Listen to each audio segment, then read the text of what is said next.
So mga bekis, no, pag nagpakabit kayo ng violet, gaya dito 2.5 AES, kailangan no fluctuation yan. Idling status, no fluctuation. Sir, meron ba nakita mo kumukurap?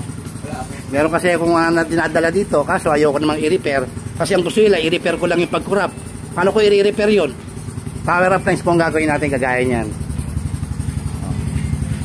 Busina. Passing, oh. Yan.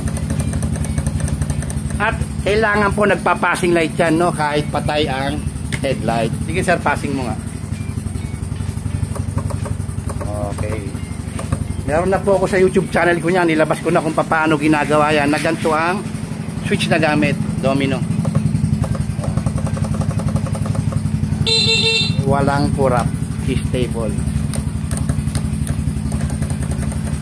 Yan. Testing natin sa labas.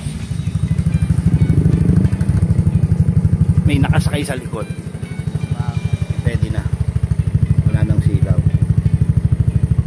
Tapos sa likod na lang, magbaba ka siguro kasi naka 90-90. 90-80 yan, mas sasakto na yan.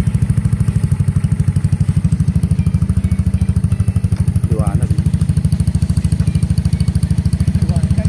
Nakasalubong mo, mapapakiwang.